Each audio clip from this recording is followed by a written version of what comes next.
Well, welcome everybody. Glad you are here.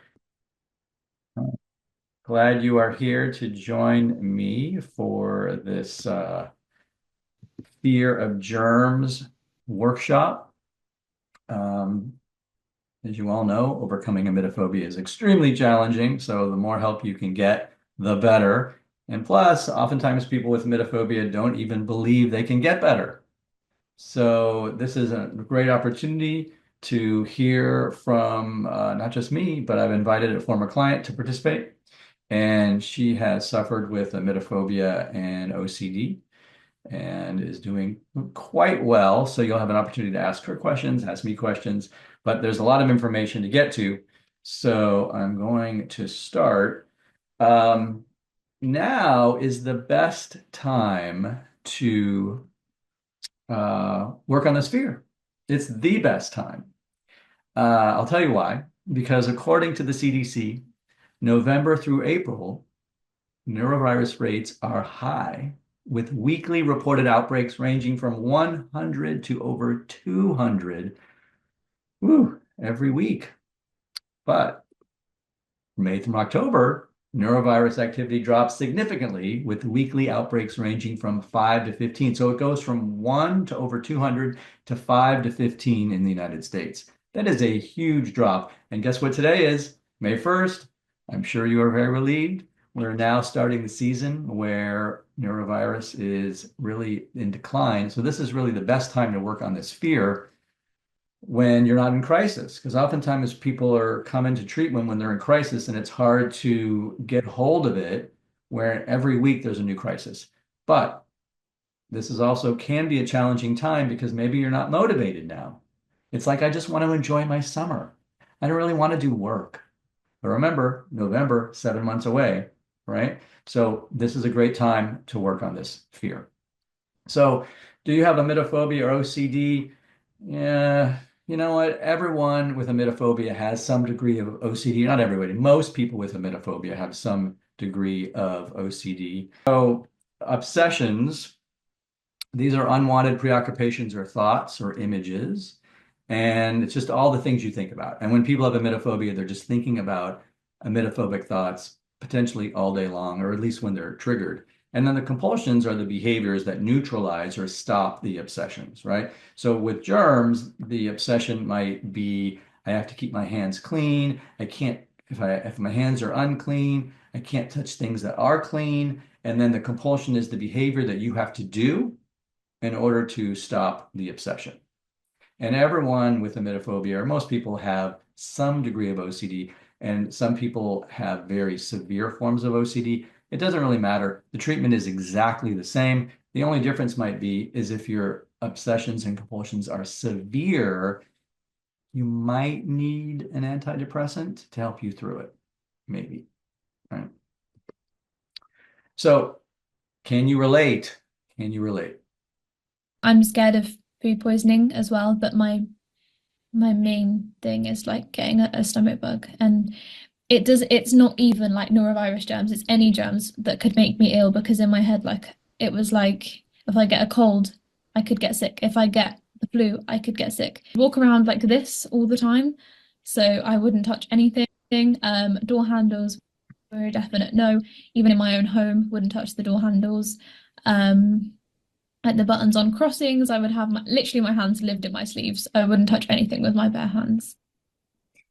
So I've invited a former client. Emily is here, and she suffered with emetophobia and OCD. I'm just wondering, Emily, you can unmute yourself. Anything in that you can relate to? Oh yeah. No, she was basically telling my story. I even in my own home, nothing was safe to my mind. Door handles, definitely not. I would open doors with my feet or yeah, hands in sleeves, like she said. Um, Mhm. and I mean, it wasn't so bad when I was out, but I'd have to come home and scrub my hands and I'd scrub like halfway up my arms. I'd be at the Would your sink for hands, like were they red five or, minutes. oh, Hmm? for 5 minutes, you said? It could be that way on bad days. Yeah, because I'd wash my hands and I'd go, oh, I didn't do it well enough. And I'd have to do it again and again and again.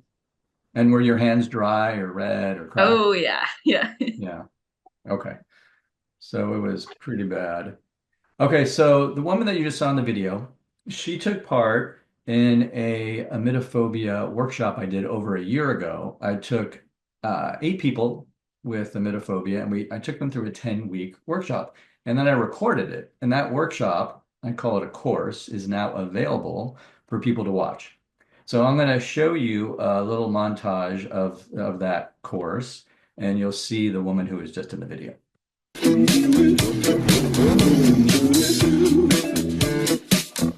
I am so excited to take you on this journey, this 10-week workshop. When you have a kid and you don't know if it's contagious and you have to be there, it's like being locked in a box. Oh, like what if I throw up? What if I'm what if I'm just freaking out and no one can talk me out, you know? Usually I just cry in the shower a lot. And then I don't eat for a week because I'm so scared. Biggest obstacle for me is probably planes. My boyfriend's American, so it's kind of based on a 9-hour flight. If I like touch the fridge, I'll then wash my hands again. If I pull out my chair, I'll wash my hands before I eat. So the workshop is now available. And for those of you who are attending, I want to reward your courage for being here. So you get 65% off. Just type in the coupon code GERMS, but it's only good through May 6th. So my recommendation is that you go to my website and check it out the next couple days. By the way, it includes free monthly support groups and Q&A. So you get me to answer any of your questions twice a month. So it's not like you're doing this alone. It is a pre-recorded, course, but I'm available twice a month to answer your questions. And the support groups are great. You would meet people from all over the world. You'll meet people in various stages of recovery. Emily is there often, and you get other people there who can answer your questions who've been through this process. So, go to the emetophobiamanual.com and check it out. So let's talk about the common emetophobic germ safety behaviors, and there are a lot of them. Because we don't have a lot of time, I'm going to kind of go through these quickly, but anything to do with cleaning. So obviously sanitizing, hand washing, cleaning services, and then, obsessively cleaning vegetables. People can do really big damage to their skin by, scalding hot water, using bleach. So that can be really problematic. Avoiding touching things, eating things with their bare hands, crowds. You don't want to avoid crowds. Changing, removing your clothes. Anything that you perceive to be unclean, you gotta change. Separating things, clean from dirty. So if something is dirty, it can't touch anything that's clean, right? Because there's a fear that you're going to contaminate those clean things. So sometimes people will actually not go into their bedroom until it's perfectly clean. Watching, observing other people's behavior. Are they doing anything that could get me sick? Remembering, keeping track of what you did and what other people did. Okay, they touched this and I touched this, and did I wash my hands? But like all that remembering that you have to do, calculating, assessing the risk of contamination, investigating, calling local health departments, going on their websites, emailing the teacher. Oh, I heard people are sick. What kind of illness are they? What's going around? Reassurance seeking, asking others for reassurance, insisting, making others do the safety behaviors. So now everyone's got to do it, not just you. And then you got to wait. Am I sick? Am I going to get sick? I just talked to someone and I think they were sick. So am I going to get sick? So you have to wait. So the goal for anxiety is to seek out certainty and comfort. That is the goal. The problem is that it's exhausting and it's a big waste of time. But is it a waste of time? I don't know. So every time you go through the day, there's going to be multiple situations where you are at the crossroads, where you could seek out comfort and certainty or discomfort and uncertainty. So anxiety, when you're at the crossroads, is going to start talking. Oh, you touched the shopping cart. Don't touch the door handle or anything else. You'll contaminate your entire house. Change your clothes, shower immediately. Right. So now you have to choose, do I do what's comfortable and certain or what's uncomfortable and uncertain? And anxiety wants 100% certainty. That's what anxiety and OCD demand, 100% certainty. And when you give yourself that 100% certainty, you feel relief, you feel comfort, but it's short-lived because there's always something new coming around. You're touching something, so it doesn't last very long. And because it feels so good to have that relief, that comfort, you want that feeling again. And as you seek certainty and comfort repeatedly, you are wiring your brain to want that feeling again and again and again. So there's something else that happens when you seek certainty repeatedly. So let's take this little scenario. Gia avoids crowds and touching things in public.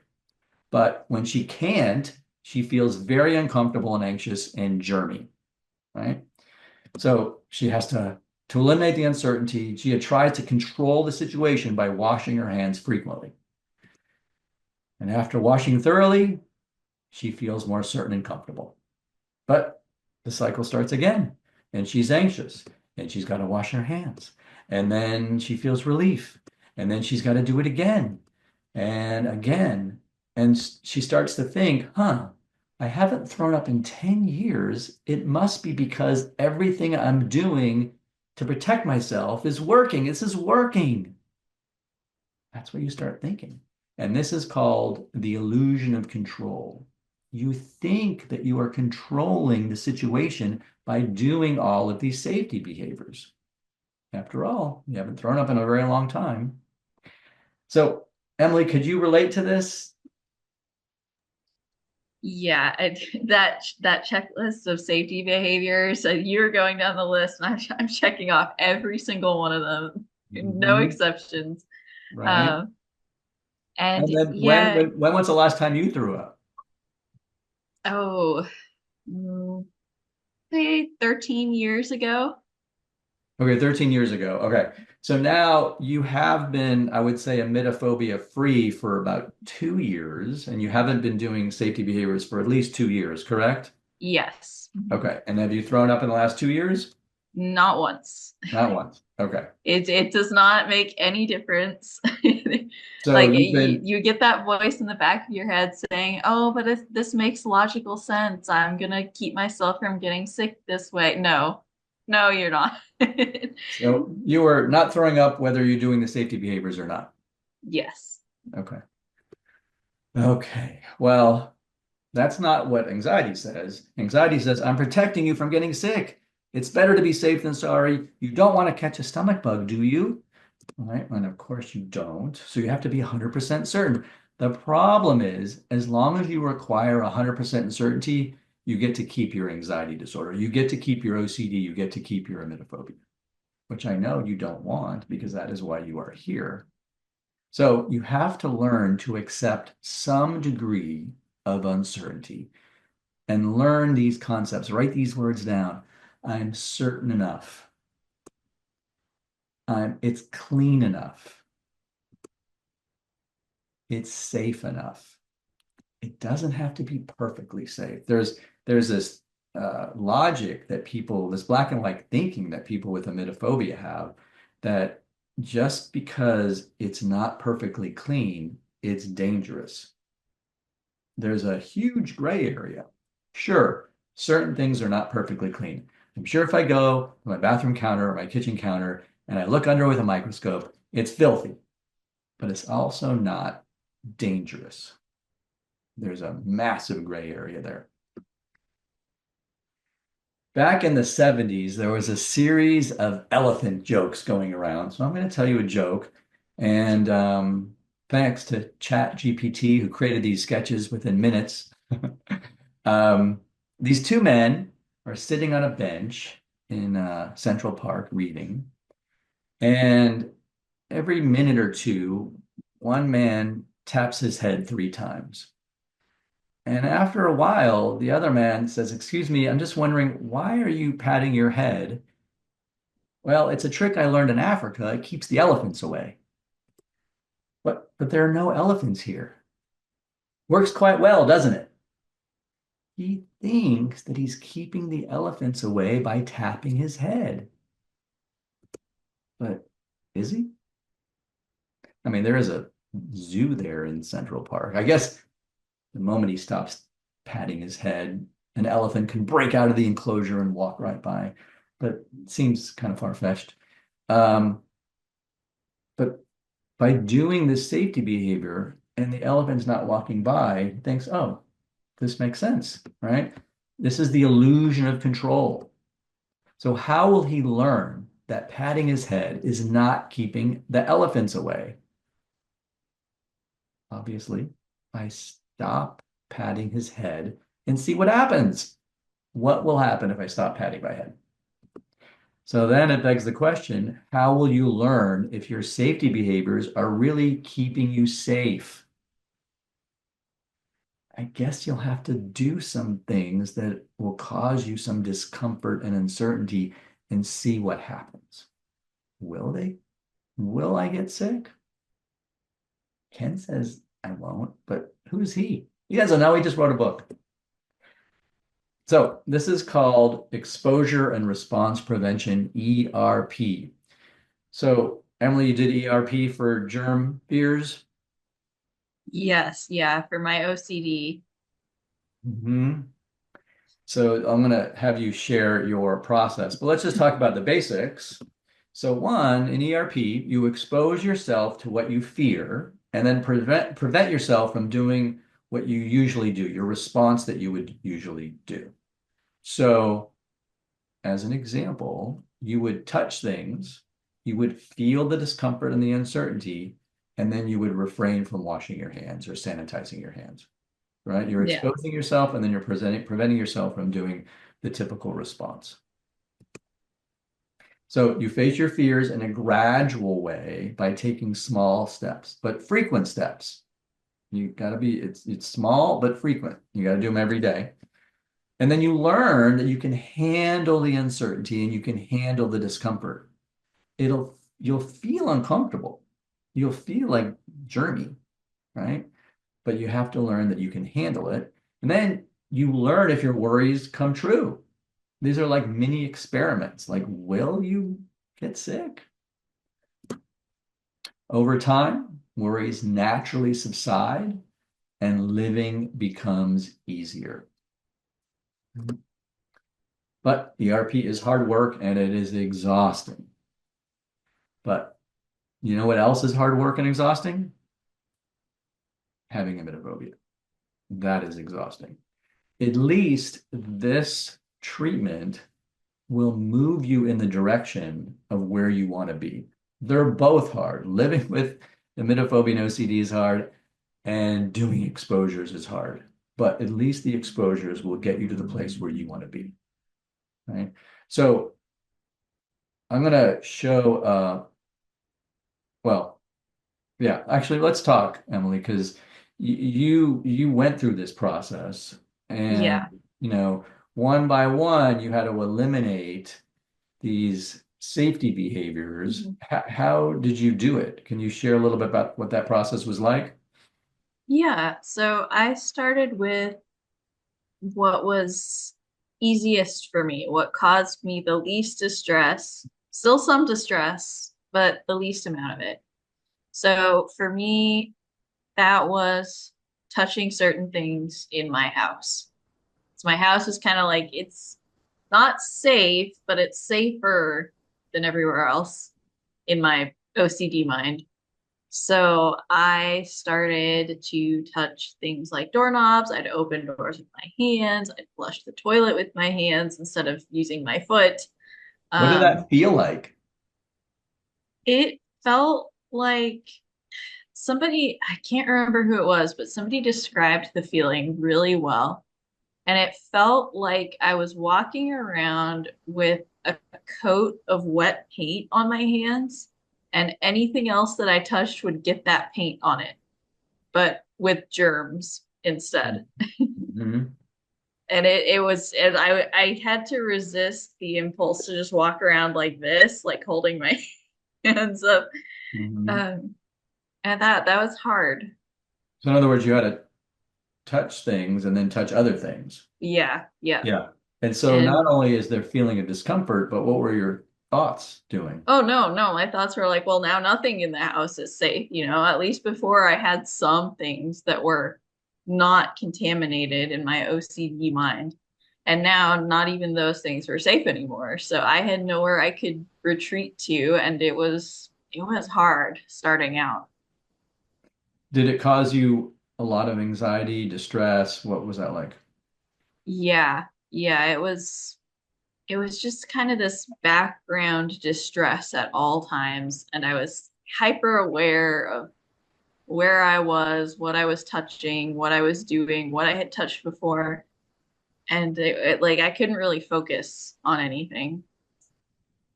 Oh, in other words, if you were in school or work or whatever you were doing, it was hard to focus. Yeah. Mhm. Hmm. Yeah. Did you have moments where you feel like, oh, this just isn't worth it? I had some moments like that. I think what got me through was seeing it was a mixture of things. One of them was seeing how my friends and family without OCD and without emetophobia were living, and knowing that it was possible to live like that, and like I wanted that so badly. And another was because I didn't want I didn't want to keep getting worse.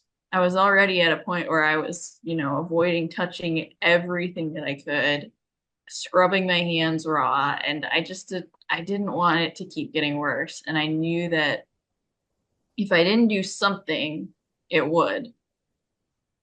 So there was motivation for you. There was There motivation was. on Mhm. both ends. Like, I don't want this to get worse, and I can see how my life could be different. So Yes, yeah. you have to be motivated to do this work, don't you? Mhm.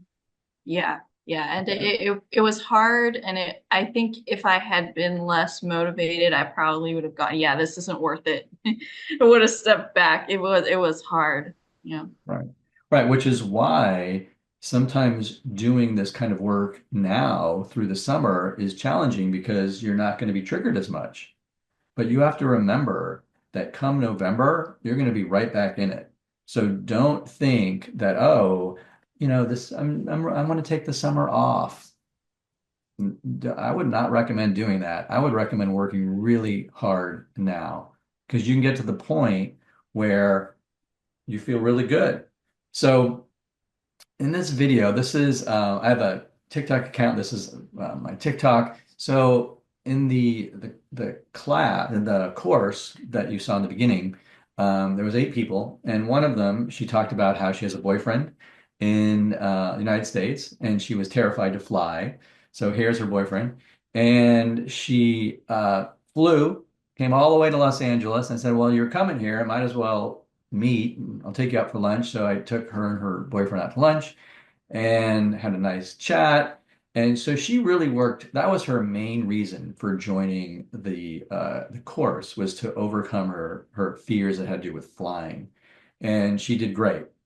She did not focus on her fears of germs. She did not focus on that. So when we were leaving, we were walking back, and I noticed that she didn't want to touch the the crosswalk button and said, "Oh, this is a perfect time to do some exposure work." So I videotaped her doing things. So I would touch it, and then whatever I touched, she would have to touch and then not wash her hands. So this is a short video that I posted.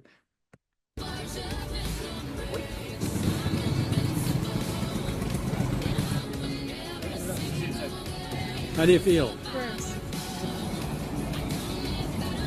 My hands feel like they have the germs crawling all over them. The hands feel like there's germs crawling all over them, right? Now that video, to my surprise, blew up. Like a million people had, almost a million people. And it was because it was controversial. Some people said, "Oh, I would never do that." Other people said, "Oh, that's the handles are there for a reason. It's not a big deal." Right? So planned exposures will prepare you for the unplanned ones. So if you have anxiety about shaking people's hands, go out and shake people's hands. And then when someone goes to shake your hand, you'll be better prepared for that. Going out and touching door handles. Like if you were working with me and I'm in my office, I have a long hallway, we walk up and down the hallway, touching all the door handles. Right? And then not washing the hands after. You don't want to just wash your hands right away. Now, of course, you wash your hands before you eat. That's totally fine. Right? But now that I'm working remote, I'll have people touch things that they perceive to be unclean and then touch things that they perceive to be clean. And that's hard to do because they feel like the germs are being transferred over to that object. So, is it possible to overcome emetophobia? Well, Emily shared, well, how are you doing now, Emily? Tell us a little bit about what's it like for you now, just going about your day. It's like I don't even think about it anymore. I don't think about emetophobia as a whole. I don't think about throwing up What about unless germs? somebody else is in front of me throwing up. And I don't think about germs. I mean, unless somebody were to come and, I guess, sneeze in my face, I don't think it would really cross my mind. So you don't do any of the safety behaviors. You touch everything in your house, outside of your house, just doesn't come to mind anymore. What about Yeah. eating with your hands? Oh, eating with my hands? Yeah. I mean, I still wash my hands first, but I think it's not done out of distress. It's more What just about this though? What about this? You go to a restaurant mhm, and then they hand you the menu mhm, and then you order the food and mhm. then they bring you the food. Will you then eat it? Oh, I see. Yes, I would. In the past, I wouldn't Hmm. because I had touched the menu first. Yep. Yes. Yeah. But Yes. no, not now. No, that's fine. Okay. So now it's been 6 months. Mhm, We took you through the 10-week emetophobia workshop, and then we continued with our group, the same group of people meeting once a week. mhm. How are you today? Let's start with germs. So now in my own home, I always have my hands out of my sleeves. Don't even think about keeping them hidden because I feel it's safe enough at home and out and about as well. I'm pretty much okay with touching anything. As long as I know I can wash my hands before I eat, I know that nothing's going to get me through my skin. So, yeah, I'm pretty much okay with that now. So now I wash my hands after I go to the bathroom and I wash my hands before I eat. Um, and when I get home from being at the hospital or at uni, and that's kind of it. Yeah, so she's a med student working at a hospital, so she washes her hand when she gets home. Right, so it is possible. So yeah, I want you to start questioning what you think. Because currently what you think is, I can prevent myself from vomiting by doing all these safety behaviors. But start thinking other things like, my sister touches everything, goes everywhere, and hasn't vomited in 20 years. Interesting. If I keep avoiding and doing safety behaviors, I'll never get better. Right? So my question is, would you like to stop worrying about it? I mean, Emily, were you just thinking about it all the time? It wasn't something that I actively thought about. It was almost like it was constantly running in the back of my head. Okay. Like no matter what I was doing, no matter where my focus was, it was just there. Okay. It was always there. Right. So if you want to stop, you must stop doing the safety behaviors first. Like you worrying and obsessive thinking will never go away unless you stop doing safety behaviors first. Right? You can't do the safety behaviors and expect the worries to stop. It doesn't go in that direction. You got to stop the anxious behaviors first. Now, there's other things you can do to stop obsessing and stop worrying, but they won't completely go away unless you stop doing anxious behaviors. So let's pivot for a moment and start talking about germs in general, just basic biology, right? Um, is catching a stomach bug as easy as we imagine? We've talked a lot about germs and we talked about how it's not as easily contracted as you would think because there's germs and viruses and bacteria everywhere, but you don't see people throwing up all the time. So I think, particularly recently, I have definitely started to realize that not every germ or piece of dirt is gonna make me sick. Like there are tons of germs, tons of dirt out there that just isn't gonna make me throw up. My best friend, we go into London quite a lot where we use the underground or the subway. And my friend is like a chronic nail biter. Like she's always biting her nails. And she always says to me whenever I was worried about getting sick, she was like, just think about me on the tube. And she goes around on the tube. She will hold on to the rails, push all the buttons, and then I see her sat on the chair and she's biting her nails. And I'm like, oh my God. But she has not got a stomach bug since she was a child, and she's like 22 now. She just likes to use this to prove to me that things are nowhere near as easy. And she's right. Like she's always got her hands in her mouth. And it's not even just on the tube, like it's everywhere. And she's fine. And she always likes to remind me of that. And another one I can think of during my time at work, we were quite busy and someone had been sick, throwing up overnight, and they felt like they couldn't call in sick the next day. So they came in, were still actively throwing up during the day. And I remember just sitting in the office with her, a really small office with two desks. She sat here, I'm sat there. Oh my And she's like, goodness. yeah, I've been up all night throwing up. Like, I feel awful. Like, I can't believe I'm here. And I was just sat there, like, oh my God, I don't want to be here. I was so nervous about touching anything she'd touched because in my head, she's been throwing up. So, like, the germs are just like seeping out of her, which just isn't the case. But again, I didn't get sick and I didn't throw up. And I've just been thinking about those situations where I've been in close contact and I've been okay. So you were shared the office with her the entire day in close proximity. It wasn't like a big room, it was a small office, and you still never got sick. Yeah. Yeah. Yeah. Right. So it's not as easy as we might think to catch germs, particularly germs that have to do with um, vomiting. So those are some very interesting stories. Now, I would never advise anyone to touch things in public and then put their hands in their mouth.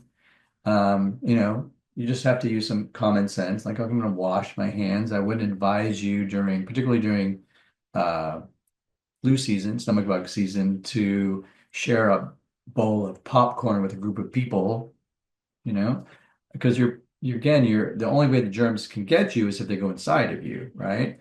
So, but you have to learn to be able to touch things and tolerate that discomfort, right? And then the second story is very interesting. And I've had people share with me stories like that all the time, where they're around people that are sick and then they don't get sick, right? So you have to think that, all right, well, just because I'm around someone that's sick doesn't mean I'm going to get sick. But you could, and that's where the uncertainty is, and the uncertainty causes anxiety. So here's what you need to know about germs.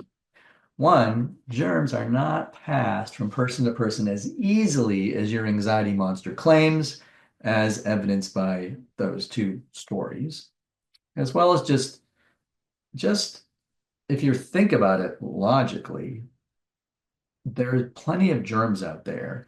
And the thing that gets people the most is more respiratory stuff. It's colds and things like that. I mean, that can happen like 3 or 4 times a year. Vomiting, you may not vomit from illness for 20 years. Right? So that is the myth, is that it feels like it's happening all the time because you're attuned to it. Your mind is so focused on it. You see it everywhere. It's like I remember when I was in the market for buying a tree, suddenly I'm noticing all the trees in my neighborhood. And when I'm in the market for buying a car, I'm noticing every car. But otherwise, I'm not paying attention. So let's try an experiment. Or not experiment, but I'm going to ask Emily, I'm going to use you since you can unmute. Let's say you and I were at the beach and you had your hand that was wet and you put your hand in the sand, right? And then you lifted your hand, what would be on your hand? Yeah, just like kind of like the picture in the background here, it'd be a thin covering of grains of sand. Right? And then you shook my hand, what would now be on my hand? Some grains of sand. Right? But as much? Um, no, not as much. No. And then I took my phone and I grabbed my phone with my sandy hand. What would now be on my phone? More sand, although, well, less sand, Less than, technically. right? And then if I hand my phone to somebody else, what would be on their hand? Maybe a few grains of sand. Right? So you can see that germs aren't traveling like your imagination likes to tell you, right? So this is a good example of that. So germs are not passed from person to person as easily as your anxiety claims. Germs cannot survive on inanimate surfaces for long. So with each passing minute, their potency weakens. So sure, germs are there. Like if you look under a microscope, they'll be there, but their potency weakens. And as their potency weakens, their ability to harm you weakens, right? Also, your skin and your immune system protect you. So even if there was neurovirus on the counter and you put your hand right in it and lift it up, it still can't hurt you because your skin is protecting you. But even if you then picked your teeth, you have an immune system that protects you also. So, and the vast majority of potent germs do not cause vomiting. Even for neurovirus, there are people like a diarrhea, they don't throw up. So is it really safe enough? So here's a TikTok I made. I'm going to play for you all. What is the likelihood that you're going to get neurovirus? Well, if you're watching TikTok and Instagram and you're seeing neurovirus posts all over the place, you're probably really scared, particularly if you have emetophobia. But what are the real statistics? According to the CDC, 6% of the population in the United States in any given year will get neurovirus. Most of them are children and the elderly. So we don't know the actual age breakdown, but let's say 50% of them are adults. So now we're down to 3% of the adult population is going to get neurovirus. Now, not everyone who gets neurovirus actually throws up. Some people just get diarrhea. And again, we don't know what the breakdown is, but let's just say half. So now we're down to 1.5% of the adult population will get neurovirus and throw up. This is not official. These are not actual statistics. They're just approximations. Most people are not getting it. It's similar to what's going on with the fires in Los Angeles. There are certain communities that have been ravaged by fire and other communities that are totally fine. Well, with neurovirus, certain schools are hit hard, or certain classrooms or families or communities, while others are perfectly fine. But if you just focus on what's going on TikTok and Instagram, well, it feels like it's everywhere. So remember, if you see it on TikTok, if you see it on Instagram, keep scrolling. And if you want to learn, right? So, Emily, can you be bitten by a dog if there is no dog in your house? And this feels like a trick question. I'm gonna say no.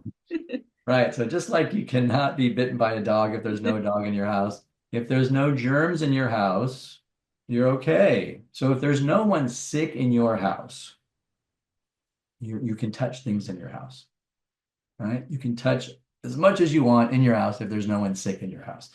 Now, anxiety is going to try to drop seeds of doubt. Well, are you sure? But what if someone who lives there came in and they talked to someone who had neurovirus and now they're, again, if you're seeking 100% certainty, you're going to be stuck with this forever. It's like you have to learn to be, okay, it's certain, I'm certain enough, I'm going to be okay. The house is clean enough because no one is sick in the house. Right? So here are the steps that you should take. Identify some exposures that will cause the least amount of distress. Right? What's going to cause the least amount of distress, and perform them every day. Do them every single day. And then go to my website, theemetophobiamanual.com, learn about my pre-recorded course and the book. The course, again, includes free online Q&As and support groups, 2 a month. So it comes with that. And if you type in germs, you get 65% off with the coupon code. Um, so thank you guys so much. I want to open it up to questions. I have a question. Do we have to like wait in line? No, what is I'm your name? Jen. Jen? Nice to meet you all. Thank you. Where are you calling from, Jen? Long Island, New York. Okay, How are what you is your guys? question? So I have a 5-year-old, right? And I started getting worse when COVID hit because my son was only like 3 months old. And my husband's NYPD, and he came home, and I was like, "Oh my God, we're gonna get this. We're gonna die. We're gonna, whatever." It was just, it started with COVID, like really bad for me. I mean, I always had this, but not so severe. And once I had my son, I'm like, and COVID, I'm like, "Oh my God, now I am like." I did what you said about the teacher. Like there was a virus going around the school. I messaged the teacher. I'm like, "Oh my God, is anyone getting sick in the class?" But the thing that I don't understand about the stomach virus is how do you get it? Like, I thought you can get it from if you're around somebody and you're exposed to somebody throwing up, like, and the particles in the air. So how is it I don't understand how it's contagious. My brain, I'm 48 years old. I've never understood how this is working because they say, oh, okay, it's still contagious up to 2 weeks. But then they're saying it's only contagious. Sorry, I'm getting a call. I just took it off. It's only contagious if you're around the particles, like in the air, and you're Mhm. inhaling, ingesting, or you're cleaning up someone's vomit. So, like, I don't understand how you're catching this. It's boggling my brain because I'm like, Mhm. you hear people saying you can get it from ingesting. You hear people saying you can still get it up to 2 weeks. What is the like answer? Because I'm going nuts. I literally, my son gets home from school, I give him a shower. Well, Like okay, so what you're it's nuts. doing, right? So think about what you're doing. You're trying to figure it out. You're Yeah, seeking certainty. I want to know how this is exactly transmitted so I can prevent it, yeah, yeah. right? And I'm like, I'm The doing goal, exactly though, what you guys said. Like Jen, putting him in Jen, the Jen, Jen, shower. Jen, the Yeah. goal is to learn to live with the uncertainty. Like, I don't know how this is exactly, This is but I have to killing learn to me. live with my life, learn to live anyways. It's like I don't know how a plane stays up in the air, but I get on the Right. plane. I get on the plane anyways. I don't know exactly how that works. Um, but in general, I mean, I was talking to my cousin, he's a pediatrician, and he said if someone has stomach bug, he doesn't, a child, he doesn't wear a mask. He's only in danger if the kid throws up in the office, I guess. Right. But so he doesn't wear a mask. He wears a mask if there's a respiratory illness someone presents with. I think you can get it if someone has a stomach bug and they're preparing food. I think you can get it that way. But Oh, again, it's not my area of expertise. My suggestion would be, you know what? It doesn't matter. I just have to abide by basic hygiene rules. If I want to be a non-emetophobe, I have to act like a non-emetophobe, right? And then I have to learn, and this is what you learn in the course in the book. Okay, well, if I do get sick, I have to mm, learn how to handle it. So in the book and the course, I talk about all these different ways to do exposures. Like for instance, as an example, if I'm working with someone who has a fear of elevators because they're fearful of becoming trapped in the elevator, having a panic, yeah. right? It's very unlikely you're going to get trapped, but it could happen, right? So we have to do exposures to help that person learn to be in a enclosed situation where they can't get out and learn how to deal with that. So it probably you're probably at some point going to throw up in your life. So you have to learn, okay, how am I going to handle that if I do? So that's where the course and the book comes in because there's other kinds of exposures besides germ exposures, right? Right. The elevator too, right? It's just I wonder how did we get to this place? Like we were kids, we were fi like I was fine as a child. I don't know what happened No, in but my you know 20s. what? Most people with emetophobia have had it since childhood. If you've only had it for the last 5 years or since COVID, you're an unusual case because most people have had it since they were a child or a teen. No, I had it, but not as severe. Like Right. I had it. I was always afraid because you know what it is? I'm afraid to feel nauseous. And then Yeah. I'm afraid, like I pace around my house. I'm like, oh my God, I'll call my dad on FaceTime. I'm 40 years old. I'm calling my dad, Dad, I don't want to throw up. And I'm like, Right. So there's please don't certain let me. things that trigger anxiety. So being around someone who is sick might Right. trigger it. Your own nausea will trigger it. Right. right? So in the course, I talk in the book, I talk all about how to respond to those external triggers and internal triggers when you Right. feel symptoms. All right, let me see if I can answer some of these other questions. Thank you. You are welcome. If anyone has a question, it might be easier rather than me reading through these, if someone would just unmute themselves and ask. I have a question. Sure. I think I have made lots of progress in my recovery, but one thing I do wonder sometimes is, I guess, trying to distinguish between what is maybe like I'll say quote unquote normal behavior and what is, I would say like a metaphobe or, OCD behavior.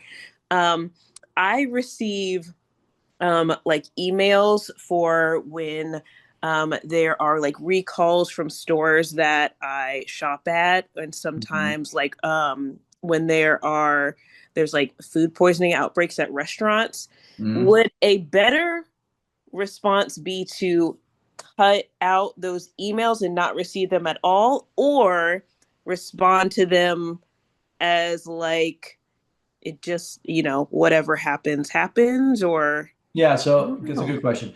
So you'll probably hear if there's a food recall of some sort, but if Mhm. you're actively every day, you're looking on, some government websites, or you're looking on some website to figure out what are the recalls, and yeah, that is definitely a safety behavior. That makes sense. If you do find that there is something being recalled, then don't eat it.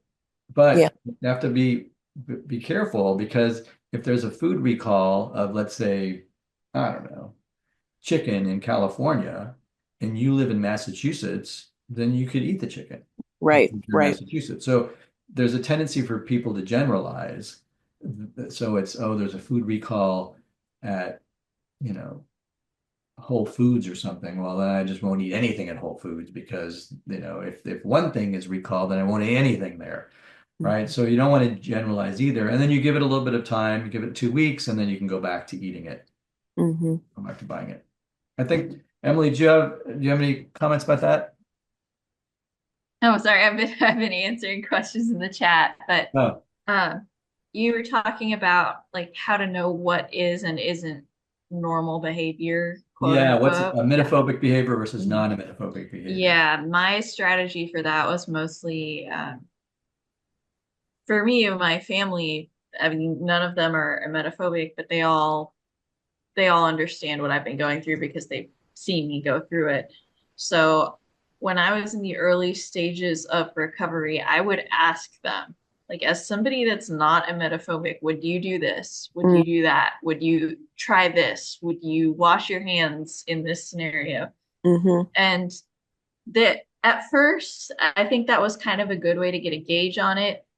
I had to be careful not to use that as reassurance as I got further into my recovery, though, because it would have been really easy for me to just slip up and go, oh, would you wash your hands for this? And Mhm. be seeking comfort from that. Yeah. Like, if they say yes, then I can do it. If they say no, then I can feel fine because they wouldn't wash their hands either. So Yeah. it was kind of a balancing act, but early in recovery, I think that was kind of what I had to do because I had no way of knowing.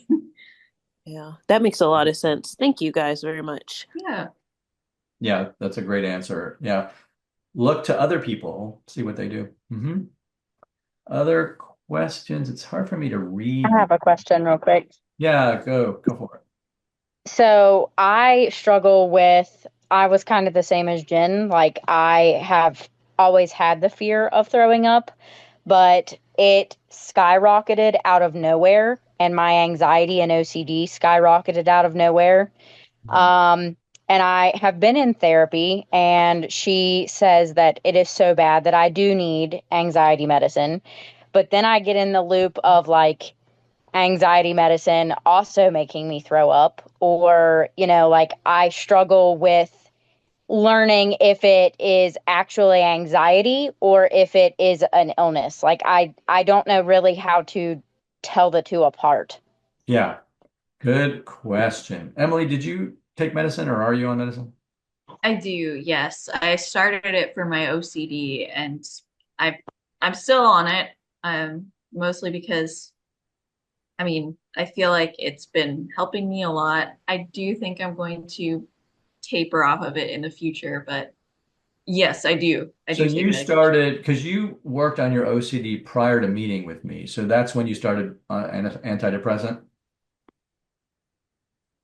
Yeah, yeah. I think it was a little while before I actually got diagnosed with OCD that I started it. And Okay. then when I did get diagnosed, we adjusted my dosage because the medication that I'm on requires a higher dose for OCD patients. hmm Okay. So that's a good example of using the medicine to help you do the exposures to make so that they're not as challenging. And and then you still had to do all the emetophobic exposure. Yeah, yeah. Yeah. The medicine alone, it kept me kind of like I wouldn't say it wasn't a cure. It wasn't like an easy fix. It kept me in a place where I wasn't in active crisis anymore, but it didn't get me any better. Like I it think it just kept probably me from it might have getting helped worse. do the exposures a little easier. Yeah, yeah, it made it I think it made it possible because Yeah. otherwise I was kind of non-functional. Yeah.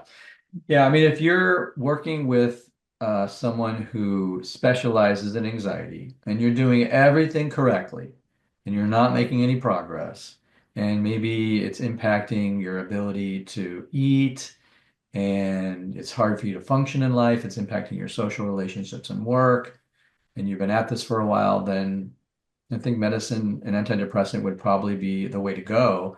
But of course, when you have emetophobia, you're worried about side effects and throwing up. And so don't Google, but you probably already Googled.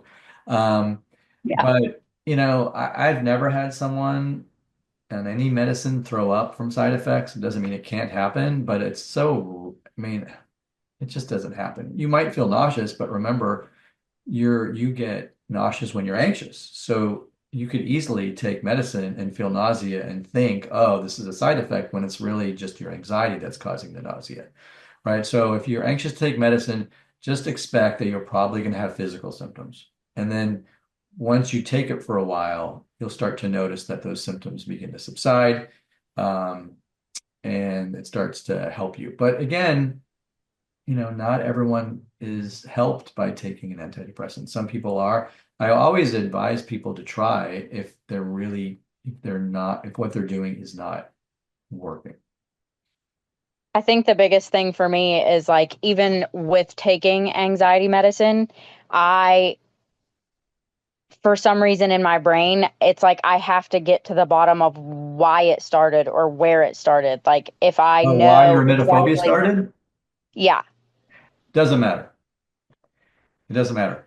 That won't cure you. The only exception, however, is if you've had traumatic events from throwing up or watching other people throw up, then you have to deal with that trauma because that will make your exposures very, very difficult to do. Because now you're not only worried about what's going to happen when you do the exposure, like the future, but your head is in the past.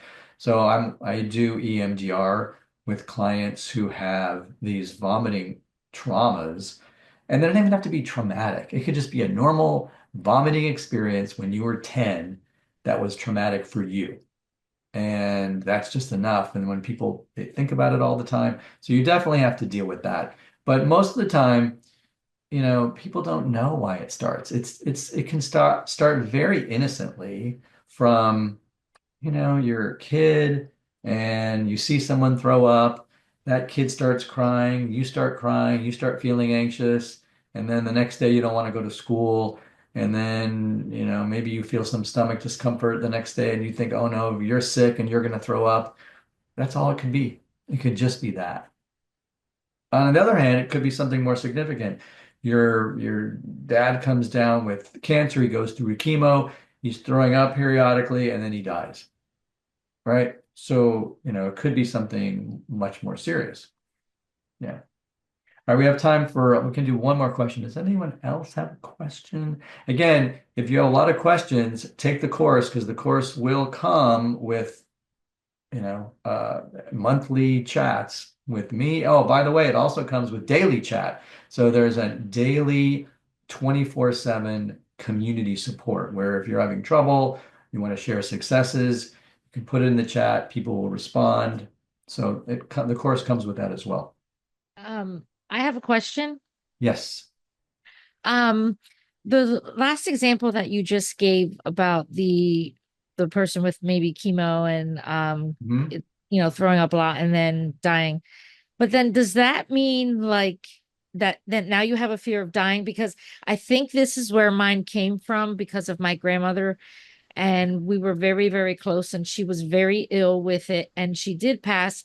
But I don't I know in my mind, and I don't have a fear of death, and I know that if I throw up, I'm not going to die.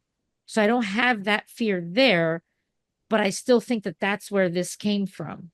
It might have. It might have. But that Your doesn't your mean that I'm logical your fair, logical fear. mind might know that, I'm not going to die if I throw up. Mhm. But as a child, perhaps it was confusing for you, and she did die, Right, and you have this visceral reaction. So yeah, I mean that would be right. helpful to bring up to the therapist. By the way, if you were going to see a therapist for this, make sure that they specialize in the treatment of anxiety and OCD. Because if you're just going to see a generalist, it will not help.